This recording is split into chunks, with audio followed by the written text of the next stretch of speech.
इस कार्यक्रम के प्रायोजक है कृषि एवं किसान कल्याण मंत्रालय, भारत सरकार।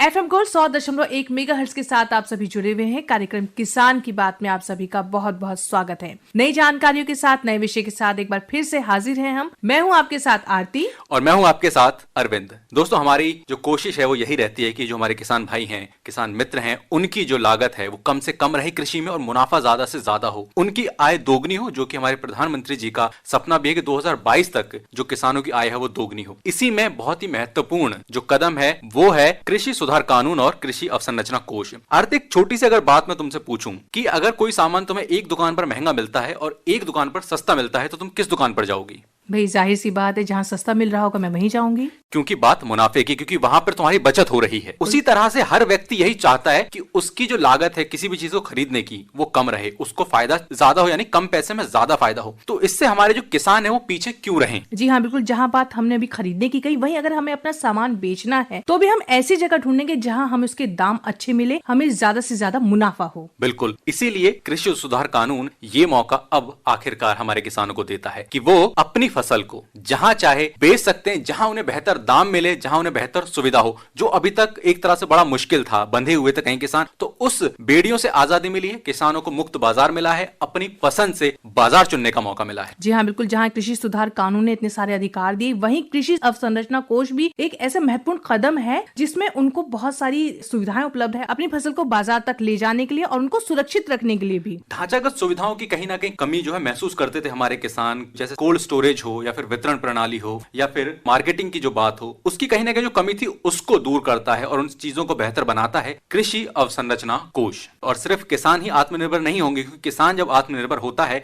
तो देश आत्मनिर्भर होता है, देश की तरक्की होती है। तो उम्मीद है हमारे किसान भाई जितने हैं, हमारे किसान मित्र जितने हैं, वो अवसंरचना कोष का, साथ ही साथ कृषि सुधार कानून का पूरा लाभ उठाएंगे और अपनी जो भी खेती है उसको एक नई दिशा, एक तरक्की की दिशा की तरफ कदम जरूर बढ़ाएंगे।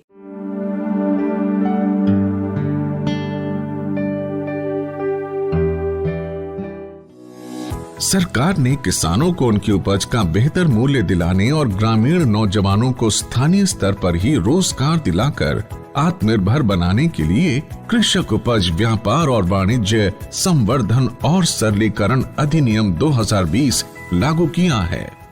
मेरे देश का किसान जो उत्पादन करता था, न वो अपनी मर्जी से बेच सकता था, न अपनी मर्जी से जहां बेचना चाहता था वहां बेच सकता था।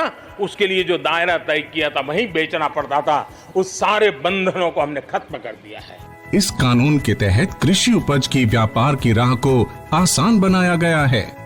एपीएमसी के साथ साथ किसानों को विकल्प के रूप में एक और माध्यम से व्यापार करने की आजादी मिल गई है।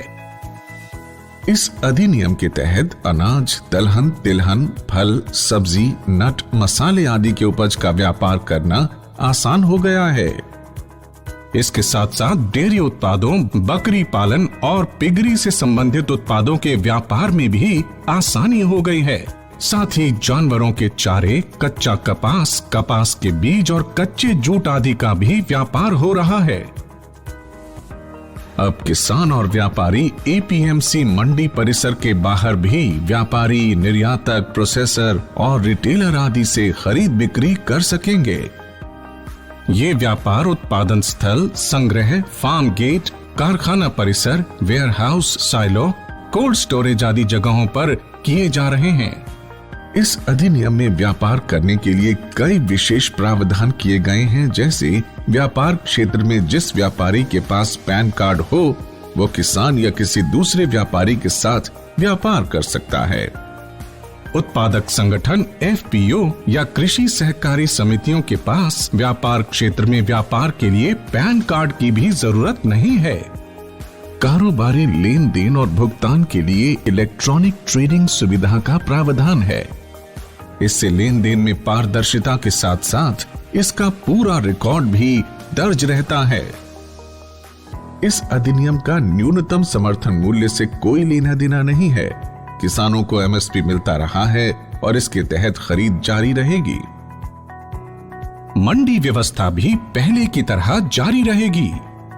एपीएमसी मंडी के बाहर किसी भी ट्रेड एरिया जिसमें इलेक्ट्रॉनिक ट्रेडिंग भी शामिल है, किसानों को कोई भी शुल्क या सेस नहीं लगेगा।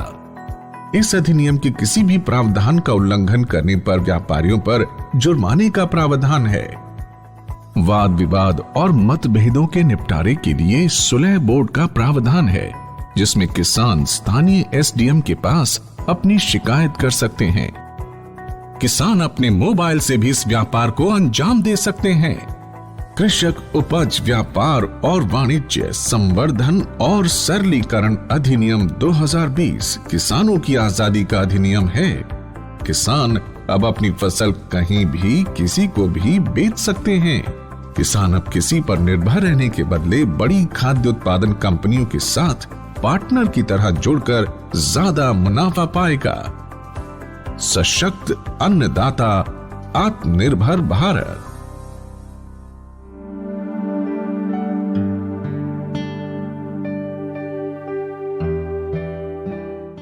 दोस्तों, भारत का जो मौसम है वो विविधतापूर्ण है। इसमें कहीं बारिश है, कहीं बर्फ है, कहीं धूप खिली है तो कहीं धुंध है, और इन सब का असर खेती पर पड़ता है। कहीं किसानों को बहुत बारिश चाहिए, कहीं किसानों को बारिश नहीं चाहिए। कुछ फसलें ठंड में अच्छी होती है, कुछ फसलें धूप में खिलती हैं। इसीलिए मौसम जो है सीधे सीधे जुड़ा हुआ है हमारी खेती से, हमारे किसानों से। तो क्यों ना अरविंद, आइए हम बता देते हैं हमारे किसान मित्रों को क्या है आज का मौसम का हाल, और साथ ही जानेंगे क्या है आज के बाजार भाव।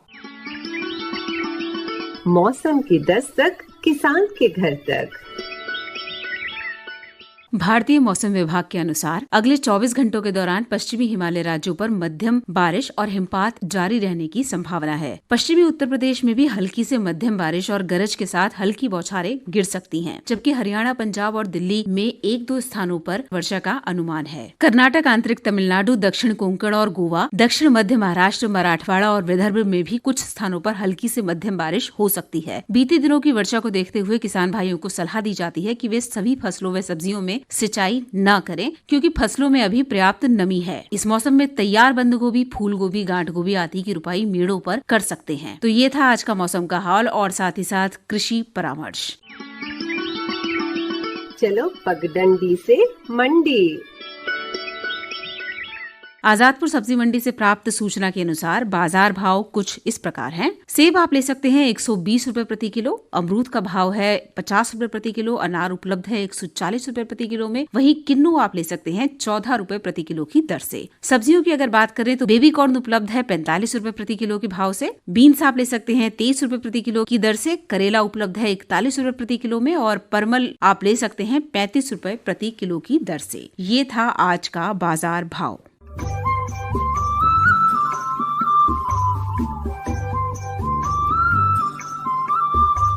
अरविंद, ढेर सारी बातें तो हम अपने इस कार्यक्रम में कर ही रहे हैं, लेकिन एक पुट हम वो भी शामिल करते हैं जब कहीं ना कहीं हमारा किसान जो होता है खेतों में होता है और साथ ही साथ उसके एक छोटा सा रेडियो सेट होता है, उस पर वो क्या कुछ सुन रहा होता है। जी हाँ, बहुत तरह के गीत और संगीत हैं जो उनका सहारा रहते हैं खेती बाड़ी में और उनको जो है कहीं ना कहीं सकारात्मकता भी देते हैं। साथ ही साथ गाँव के जीवन का और किसानों के जीवन का एक अहम हिस्सा लोकगीत उस तरह से भी है कि वो आमतौर पर उन लोकगीतों गाते हुए, गुनगुनाते हुए अपने कार्यों में लगे रहते हैं, चाहे वो कोई फसल से जुड़ा हुआ काम हो या फिर कोई त्योहार हो। तो लोकगीत बहुत अहम हिस्सा है हमारे किसान जीवन का। जी हाँ, तो आइए सुनते हैं ये खूबसूरत सा पंजाबी लोकगीत।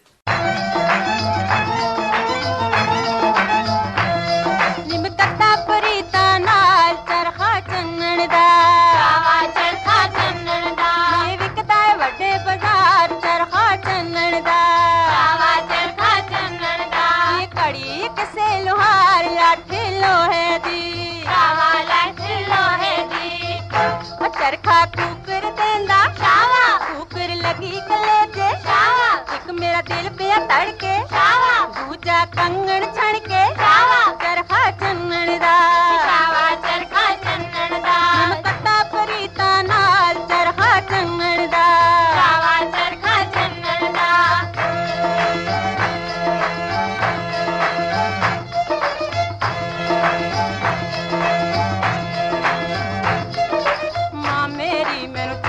देता विच चरखे दे मेखा, महारानी मैनू याद जो आवे जद चरखे वाल वेखा, चरखा चन्नन दा शावा, चरखा चन्नन दा कट्टा फरीता नाल चरखा चन्नन दा शावा, चरखा चन्नन दा।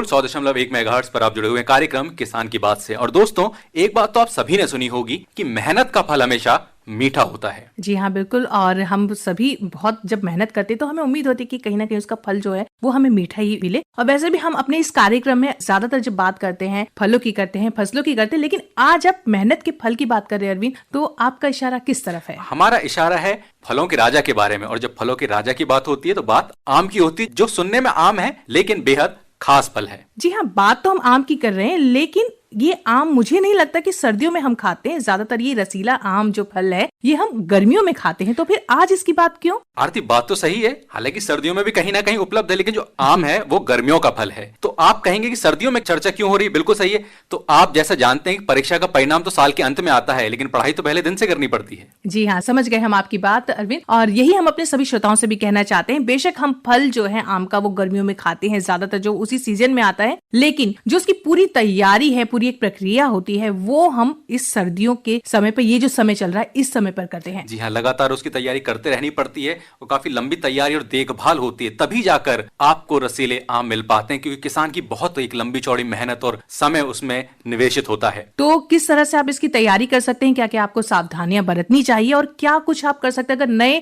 बाग आप लगाना चाह रहे हैं तो उसके लिए कौन सा समय उचित रहेगा? जी हाँ, तो इसी से संबंधित हमारा आज का विषय है, यानी कि आम के बागों की शीतकाल में देखभाल। तो अगर आपके आम के बाग हैं या अभी आपने आम के बाग लगाए हैं तो उनकी देखभाल आप आज के मौसम में, हाल के मौसम में कैसे करें, इसी विषय पर हमने बातचीत की विशेषज्ञ डॉक्टर मनीष श्रीवास्तव से। तो आइए सुनते हैं प्रीति से हुई उनकी ये बातचीत।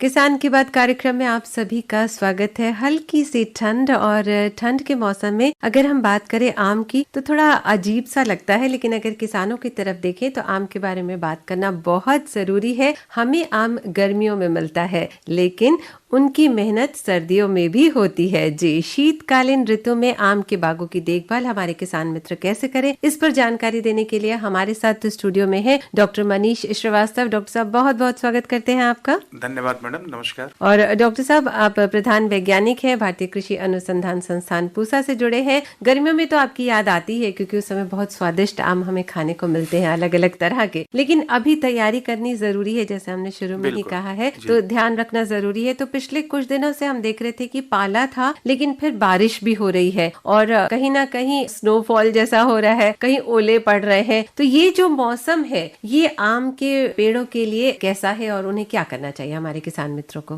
देखिए, आपने बड़ा ही अच्छा प्रश्न किया है। और सामान्य तौर पर देखा जाता है कि हमारे आम के बागवान जो हैं वो फलत लेने के बाद एक प्रकार से अपने बाग की उपेक्षा करते हैं और वो बाग के बारे में तभी चिंतित होते हैं जब उसमें फूल आने लगता है। लेकिन मैं यहाँ स्पष्ट करना चाहूँगा कि सर्दियों का मौसम भी आम के बाग के लिए बड़ा ही महत्वपूर्ण होता है और इस समय ऐसे बहुत सारे कृषि कार्य हैं, ऐसी चीज़ें ध्यान देने लायक हैं जिनसे कि आने वाले दिनों में उन्हें अपने बाग से अच्छी फलत मिले, गुणवत्ता वाली फलत मिले। जैसा कि आपने कहा कि पाला पड़ने की बात है, तो पाला खासकर जो छोटे पौधे आम के हैं, जिन्होंने नया बाग लगाया है, जहाँ पौधों की उम्र कम है, उनका आकार छोटा है, उन पर ज्यादा प्रभाव डालता है और इसके लिए हमारे किसान भाइयों को तुरंत इसके लिए उपाय करना चाहिए। और सबसे सरल उपाय है कि जब भी पाला पड़ने की आशंका हो तो आप पेड़ों की, छोटे पौधे हैं, उनकी सिंचाई अवश्य कर दें। अच्छा। सिंचाई करने से जो पाले का दुष्प्रभाव होता है वो काफी हद तक कम हो जाता है। और अगर संभव हो सके तो पुआल से छोटे पौधों को ढकने की व्यवस्था करें। पुआल नहीं मिलता है तो पॉलीथीन की शीट भी लगा सकते हैं 400 गेज की लेकर के, और उससे पौधों को ढकें। तो इससे क्या होगा, पाला सीधा पौधे पे नहीं पड़ेगा और उसका जो दुष्प्रभाव है वो कम हो जाएगा। जहां तक बड़े पेड़ों की बात है, वो एक प्रकार से उनमें थोड़ी सहनशीलता होती है और वो पाले को सह लेते हैं। लेकिन ऐसे क्षेत्र जहां पर लगातार कई दिनों तक पाला पड़ रहा है और ज्यादा समय के लिए पड़ रहा है, वहां पर एक सिंचाई कर देने से पाले के दुष्प्रभाव को बचाया जा सकता है। मैं विशेष रूप से कहूंगा कि ऐसे क्षेत्रों में अगर स्प्रिंकलर से बाग में सिंचाई की जा सकती है, फव्वारा विधि से, तो 1-2 सिंचाई कर देने से और साथ में जो पौधे के थाले उनमें सिंचाई करने से पाले के प्रकोप को काफी हद तक कम किया जा सकता है। मतलब कहने का अर्थ यही है कि बड़े पेड़ जो है वो थोड़ा सा संभल सकते हैं, लेकिन जो छोटे पौधे हैं उनकी देखरेख करनी बहुत जरूरी है। तो जिन किसान मित्रों ने इस वर्ष सोचा है कि वो नए बाग लगा रहे हैं, आम के जो छोटे छोटे पौधे लगा रहे हैं, उन्हें विशेष ध्यान रखना है अभी, क्योंकि जनवरी शुरू हो चुका है और ये जो समय है इस समय आपको बहुत ध्यान रखना है, क्योंकि अलग अलग जगह पर अभी मौसम अलग अलग चल रहा है और हमारे इस कार्यक्रम से तो पूरा भारत जुड़ रहा है, तो हम सभी के लिए कुछ ना कुछ जरूर बताएंगे। और डॉक्टर मनीष, आप हमारे साथ स्टूडियो में हैं, तो मैं ये सोच रही थी कि कहीं कहीं देखा जा रहा है कुछ पेड़ हमारी कॉलोनी में भी लगे हुए हैं, उन पर मंजरियां निकल रही हैं, तो क्या उन मंजरियों पर फल आ जाएंगे, जल्दी आ जाएंगे? देखिए, मैं यहाँ एक बात विशेष रूप से कहना चाहूँगा कि आम में जो फूल आता है वो वातावरण पर बहुत कुछ निर्भर करता है। अगर आप अभी साउथ इंडिया में जाएं तो वहाँ पर फूल आ चुका है, फल लग चुके हैं, फलों में बढ़वार हो रही है और उसी फसल से आपको अप्रैल के महीने में उत्तर भारत में भी आम के फल मिलते हैं। और अगर हम उत्तर की तरफ बढ़ते जाते हैं तो आम काफी सीजन स्पेसिफिक होता है, अभी उसमें फूल नहीं आए हुए हैं। तो ऐसा देखा जाता है, खासकर ये समस्या हमारे उत्तर भारत के जो किसान हैं उनको दिखाई पड़ रही होगी कि दिसंबर जनवरी के महीने में भी कुछ पेड़ थे जिनमें की मंजरियां निकलनी शुरू हो गई हैं। ऐसा इसलिए होता है कि जाड़े में आपने देखा होगा कि तापक्रम में काफी उतार चढ़ाव होता है, काफी ठंड बहुत फ्लक्चुएट करता है जी। हाँ जी, और जैसे ठंड के बाद 2 दिन 3 दिन के लिए अगर गर्मी बढ़ गई या तापक्रम बढ़ गया तो जो शाखाएं जो तैयार होती हैं फूल पैदा करने के लिए, मंजरियां निकालने के लिए, वो उस तापक्रम के बढ़ने के कारण मंजरियां निकाल देती हैं। लेकिन बात यहाँ सबसे महत्वपूर्ण ये है कि इन मंजरियों पे फलत होगी या इनसे मतलब हमें अगेती फसल मिल जाएगी। तो इसके लिए मैं कहना चाहूंगा कि सामान्य तौर पर देखा जाता है जो दिसंबर जनवरी के महीने में फूल निकले हैं उनमें फल ना के बराबर लगते हैं। इसका 2 मुख्य कारण है कि उनमें पॉलिनेशन की समस्या रहती है और जो कीट पर परागण का कार्य करते हैं वो भी इस जाड़े में काफी सुसुप्ता अवस्था में रहते हैं, उनका खेतों में उनकी संख्या नहीं रहती है, तो फर्टिलाइजेशन या पॉलिनेशन फर्टिलाइजेशन नहीं हो पाता, जिससे फल ना के बराबर लगेंगे। अगर कुछ फल लग भी जाते हैं तो उनकी बढ़वार आगे, चूंकि आने वाले दिनों में काफी ठंड पड़नी है तो उनकी बढ़वार काफी प्रभावित होती है और वो आगे चल करके गिर जाते हैं। तो ऐसी मंजरियों से फल ना के बराबर मिलते हैं। तो जहां तक संभव हो जो दिसंबर और जनवरी के महीने में मंजरियां निकल रही है उनको एकदम शुरुआती अवस्था में ही मसल कर तोड़ दें। तो ऐसा भी संभावना है कि उसी शाखा से फरवरी मार्च में पुनः फूल निकल आए और उसमें अच्छी फलत हो। ऐसे जो मंजरियां निकलती हैं उनके गुच्छा रोग से ग्रसित होने की भी संभावना ज्यादा रहती है। तो एक प्रकार से ये जो जल्दी वातावरण में उतार चढ़ाव के कारण ये हो रहा है, इससे कोई बहुत लाभ नहीं होना है। जो फूल फरवरी मार्च में खासकर उत्तर भारत में आते हैं उन्हीं से हमें असली फसल मिलती है। एक हमारे किसान मित्र हैं महेश जी बहादुरगढ़ से, वो एक प्रश्न लिख करके उन्होंने भेजा था, मैंने सोचा आप हैं तो उसकी जानकारी बिल्कुल ले लेते हैं। कुछ स्थान है जहाँ पर 1-2 साल में ही पौधों में फूल आ जाते हैं, तो ऐसा क्यों होता है? ऐसा हो सकता है, मैंने अभी बताया भी कि ये इस बात पे निर्भर करता है कि जो पौधे उन्होंने लिए हैं उसमें जो सायन लगा हुआ है। जैसे जो पौधे कलमी पौधे आम के लगाए जाते हैं उसमें एक रूट स्टॉक होता है और एक सायन होता है। अगर सायन ऐसे पौधे से लिया गया है जो काफी परिपक्व है और मजबूत था, उसमें ये काबिलियत थी कि उसमें फूल निकालने लायक वो था, और उसी को ला करके किसी पर प्रत्यारोपित किया गया है रूट स्टॉक पे, तो वो कभी कभी ऐसा देखा जाता है कि नर्सरी में भी 1-2 साल के छोटे पौधे या किसी ने नए बाग लगाए हैं उसमें फूल आ जाता है, 1-2 मंजरियां निकल जाती हैं।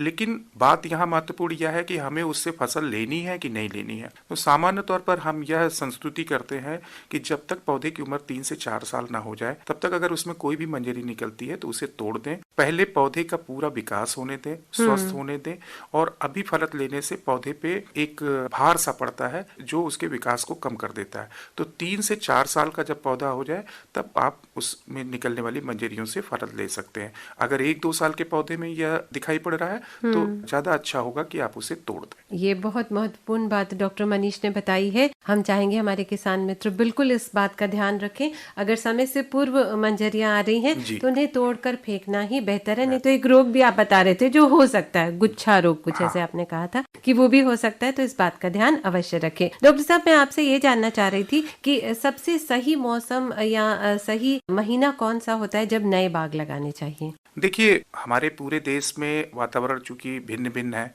तो सामान्य तौर पर ये कहा जाता है कि मानसून का जो समय है, जी। जब बरसात होती है जुलाई अगस्त सितंबर में, और ऐसे क्षेत्र जहाँ थोड़ी जल्दी बरसात होती है वहाँ जून से भी आप कर सकते हैं, तो मानसून का मौसम सबसे बढ़िया होता है। लेकिन हम आम के बाग को अगर हम उत्तर भारत की बात करें तो फरवरी मार्च में भी लगा सकते हैं। यहाँ इस बात का ध्यान देने की जरूरत है कि अगर आप मार्च में बाग लगा रहे हैं नए, तो आपके पास पानी की समुचित व्यवस्था होनी चाहिए, क्योंकि आने वाले दिनों में काफी गर्मी पड़ती है और उस समय छोटे पौधों को पानी की लगातार आवश्यकता रहती है। तो अगर आपके पास पानी की व्यवस्था है और या ड्रिप इरिगेशन सिस्टम पे आप लगा रहे हैं तो मार्च में भी आप लगा सकते हैं। डॉक्टर साहब, मैं ये भी जानना चाह रही थी, जैसे ये मौसम जनवरी का महीना आ गया है, तो इस समय में खाद उर्वरक ये देना चाहिए, ये सही समय है देने का? देखिए, आम में जो फूल निकलने की प्रक्रिया है ये एक स्ट्रेस का रिस्पांस है, मतलब पौधे के अंदर एक प्रतिबल स्थित आ जाती है। अच्छा। या एक स्ट्रेस पैदा होता है तभी फूल निकलते हैं। अगर हम इस मौसम में सिंचाई करते हैं पेड़ों की, या उनमें खाद या उर्वरक डालते हैं उसके बाद सिंचाई करते हैं, तो जो ये स्ट्रेस है वो काफी हद तक कंपनसेट हो जाता है और उसके कारण से फूल आने की प्रक्रिया बाधित हो जाती है।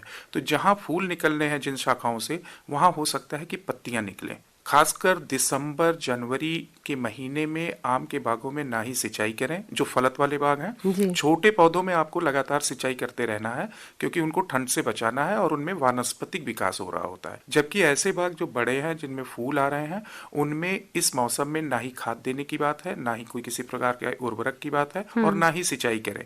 जो भी आपको खाद उर्वरक देना था वो अक्टूबर के महीने तक दे दें, और उसके बाद सिंचाई करने के बाद बाग में किसी सिंचाई की आवश्यकता या खाद उर्वरक की आवश्यकता नहीं होती। अब जब फल बढ़ने लगेगा अप्रैल के महीने में, जब वो मटर के दाने के बराबर, तब हमारा काम शुरू होगा। तब आपको उसमें उर्वरक और खाद का प्रयोग करना है। खासकर नाइट्रोजन का उपयोग करते हैं अप्रैल के महीने में, और उसके बाद जब फसल की तुड़ाई हो जाती है तो उसके बाद हम कहते हैं कि उसमें उर्वरकों का प्रयोग करना चाहिए। ये बातें तो हम डॉक्टर साहब अप्रैल के महीने में बताएंगे कि तब जी, शुरू बिल्कुल। करनी है, आपको पुनः बुलाएंगे। आज हम आपसे ये जानना चाह रहे थे, ये जो सर्दी का मौसम है, अभी जो जनवरी का महीना है, इस समय में कीट और रोगों से रोकथाम कैसे की जा सकती है? कौन कौन से उपाय हैं जो कर सकते हैं हमारे किसान मित्र? जी, बहुत ही अच्छा प्रश्न है ये, क्योंकि इस समय ज्यादा कीटों और रोगों का प्रकोप तो नहीं होता, लेकिन जो हम इस समय कीट की रोकथाम के लिए बहुत सारे उपाय करते हैं, वो आने वाले दिनों में जब फूल निकलेंगे तो जो कीट या रोग लगने वाले हैं उनमें काफी सहायक सिद्ध होता है। खासकर अगर हम आम की बात करें तो मिली बग एक कीट है जिसको गुजिया कीट भी कहते हैं, और ये भारी संख्या में जमीन से निकलकर पेड़ पर चढ़ जाता है और पूरी की पूरी फसल चौपट कर देता है। और इसकी रोकथाम काफी कठिन है, क्योंकि इसके शरीर के ऊपर एक सफेद वैक्स हो जाता है और कोई भी कीटनाशी उस पर प्रभावी नहीं होता। तो इसकी रोकथाम के लिए सबसे महत्वपूर्ण है कि इस जाड़े के मौसम में बाग की एक गहरी जुताई कर दी जाए।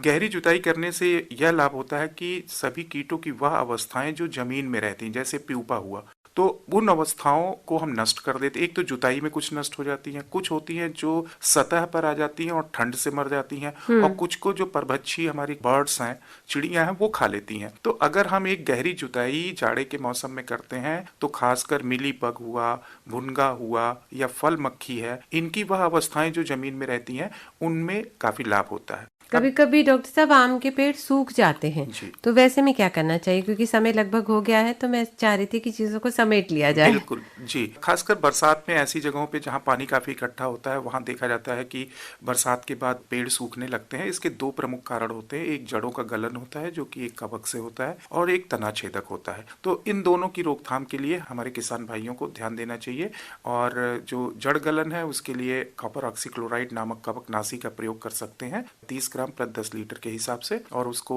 थाले में डाल करके 15 दिन के अंतराल पे 2 बार डालें। और जहां तक तना छेदक का प्रश्न है, उसको आप चिन्हित करें कि कहां पर तना छेदक है, और उस जगह को साफ करके और उस छेद में किसी कीटनाशी को डालें। और डालने के बाद सबसे महत्वपूर्ण यह है कि उस छेद को बंद करना जरूरी है, जिससे जो गैस बन रही है वो अंदर ही रहे और बाहर ना जाए। तो इससे तना छेदक का भी जो प्रकोप है उसको काफी हद तक कम किया जा सकता है। और यही मौसम है जब सूख रहे पौधों में वो छटाई भी करें, जितना सूखा भाग है उसकी छटाई कर दें। छटाई करने के बाद जो कटा भाग है उस पे किसी कवकनाशी का लेप लगा दें, और पौधों को जो उनमें बेतरतीब तरीके से शाखाएं बढ़ी हुई हैं उनकी भी कटाई छटाई का अच्छा समय है, यही समय है, क्योंकि इस समय पौधा सुसुप्ता अवस्था में रहता है और ज्यादा नुकसान पौधे को कटाई छटाई से नहीं होता है। बिल्कुल, बहुत बहुत धन्यवाद करना चाहेंगे डॉक्टर मनीष आपका, बहुत अच्छी जानकारी दी आपने। धन्यवाद मैडम।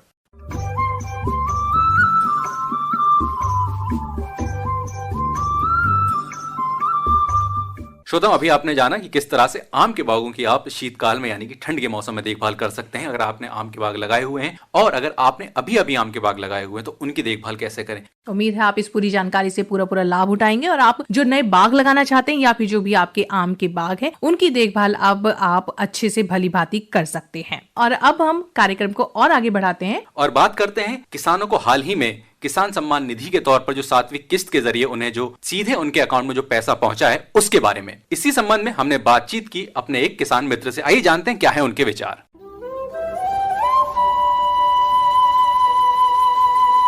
किसान की बात हम सबके साथ। मेरा नाम संजय कौशिक है। मैं गांव सिकरोड, जिला गाजियाबाद, उत्तर प्रदेश से बोल रहा हूँ। जी, आपका स्वागत है कौशिक साहब हमारे प्रोग्राम में। आजकल क्या क्या बो रखा है आपने? मैंने सरसों, हल्दी और गेहूं लगाया हुआ है। पहले अपने जो पूर्वज वो करते थे, फिर मैंने स्टार्ट किया है। थोड़ा सा हम जानकारी चाहेंगे प्रधानमंत्री सम्मान निधि योजना के बारे में। वो आपको मिल रही है? हाँ जी, 7 किस्त आ चुकी हैं। जो प्रधानमंत्री सम्मान निधि कार्यक्रम है सरकार का, ये बहुत ही अच्छा है। उनके लिए तो ये बहुत ही अच्छा है। जो सीमांत और लघु किसान है छोटे, उनकी खाद की, उनके बीज की जो जरूरतें हैं उससे काफी हद तक निवारण हो जाता है, उनकी जरूरतें पूरी हो जाती हैं।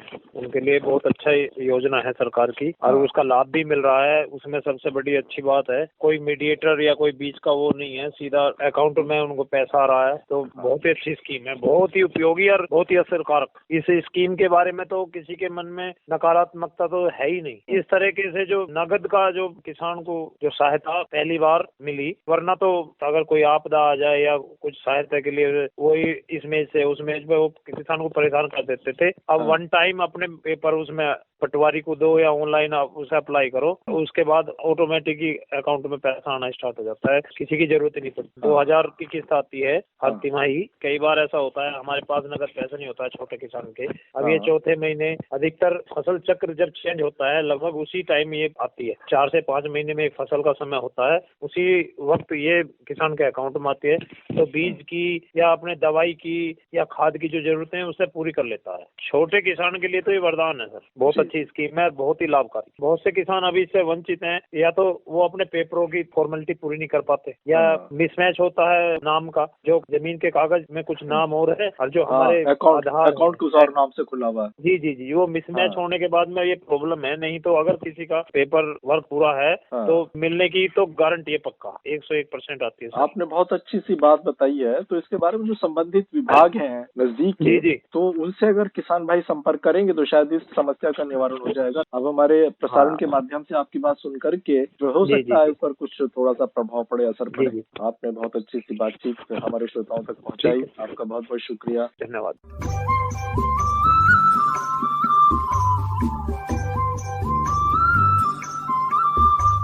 FM गोल्ड 100.1 मेगाहर्ट्ज पर आप जुड़े हुए हैं कार्यक्रम किसान की बात से, जो कि आज की कड़ी के अपने अंतिम पड़ाव पर है। आपसे दोबारा मुलाकात होगी, जरूर होगी, लेकिन उससे पहले हम चाहेंगे कि आपके अगर कोई विचार हैं कार्यक्रम के बारे में या कोई नए विषय आप इसमें शामिल करवाना चाहते हैं, आपकी कोई और बात है जो हम तक पहुंचाना चाहते हैं, तो आप हमें ईमेल कर सकते हैं। हमारी ईमेल आईडी है kkbongold@gmail.com। जी हाँ, इसके साथ साथ आपको बता दें कि कल के हमारे लाइव फोन इन कार्यक्रम का विषय क्या है। हमारा विषय है फल वृक्षों में कटाई और छटाई और विशेषज्ञ रहेंगे डॉक्टर राधा मोहन शर्मा। तो दोस्तों, अगर आपके मन में कोई भी इससे जुड़ा हुआ सवाल हो या कोई जानकारी आप और लेना चाहे तो आप सीधे कॉल कर सकते हैं हमारे स्टूडियो में और हमारे विशेषज्ञ रहेंगे आपके सवालों के जवाब देने के लिए। और अब आपसे इजाजत लेते हैं इस बात के साथ कि दवाई के साथ कड़ाई भी होगी और 2 गज की दूरी भी रहेगी और हम लोग मास्क पहने रखेंगे। तब तक के लिए मुझे आरती को और मुझे अरविंद को दीजिए इजाजत। नमस्कार। इस कार्यक्रम के प्रायोजक थे कृषि एवं किसान कल्याण मंत्रालय, भारत सरकार।